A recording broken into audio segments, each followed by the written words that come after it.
নমস্কাৰ পালক বন্ধুসকল, কি খবৰ? আশা কৰোঁ সকলোৱে ভালেই চাগে। আৰু মই ভিডিঅ'টো বনালোঁ উদ্দেশ্য এটাই, মই মাকৰ পৰা পোৱালি কিমান দিনৰ ভিতৰত উইনিং কৰোঁ আৰু কিমানটা পোৱালি পালোঁ আৰু কিমান পোৱালি আছে আৰু কিমান পোৱালি ওলাই থাকে, সকলোখিনি তথ্য দিবলৈ আপোনালোকক মই চেষ্টা কৰিম। চাই থাকক ভিডিঅ'টো স্কিপ নকৰাকৈ।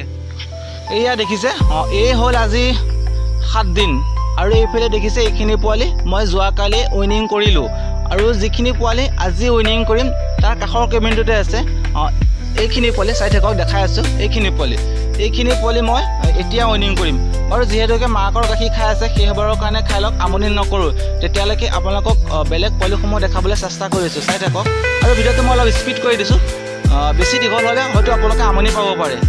এয়া দেখিছে, এইখিনি পোৱালি হ'ল তাই আজি 14 দিন আৰু আজি যিখিনি উইনিং কৰিম এইখিনি দেখিছে। এইখিনি পোৱালি মই এতিয়া উইনিং কৰিম আৰু গাহৰিজনী কিমান এটা দীঘল আৰু এতিয়াও তাই সুস্বাস্থ্য হৈ আছে, আপোনালোকে দেখিছে। আৰু সচৰাচৰ পোৱালিসমূহ আমি 30ৰ পৰা 35 দিনৰ ভিতৰত মাকৰ পৰা উইনিং কৰিবলৈ চেষ্টা কৰোঁ গতিবিধি চাই। আৰু এইটো কাৰণে আমি পোৱালিসমূহ অতি সোনকালে উইনিং কৰিব পাৰোঁ। আমাৰ প্ৰতিটো কেবিনতে কিপ বক্সৰ সুবিধা আছে। কিপ বক্স থাকিলে অতি সোনকালৰ পৰা দানা খুৱাবলৈ শিকাব পাৰি আৰু সিহঁতে 30-35 দিনৰ ভিতৰত সম্পূৰ্ণ দানা খাবলৈ শিকি যায়। আৰু আপোনালোকেও এনেকৈ কিপ বক্সৰ সুবিধা কৰি ল'ব, আপোনালোকেও সোনকালে পোৱালিসমূহ মাকৰ পৰা উইনিং কৰিব পাৰিব। যিহেতুকে আমি ব্যৱসায় ভিত্তিত গাহৰি পালন কৰি আছোঁ। আৰু মই কাষৰ কেবিনটোত পোৱালি দি হৈ গৈছে, দেখিছে আপোনালোকে। যেতিয়া দি হ'ব কেনেকুৱা এটা পৰিস্থিতি হয় আপোনালোকক মই দেখাম বাৰু। আৰু কাৰোবাক যদি পোৱালি লাগে ওপৰত স্ক্ৰীনত নাম্বাৰ দিয়া আছে, বুকিং কৰিব পাৰিব। আৰু এনেকৈ পোৱালিসমূহ মোৰ প্ৰতি মাহে 2-3জনীকৈ জগি থাকে, ওলাই থাকে, ল'ব পাৰিব।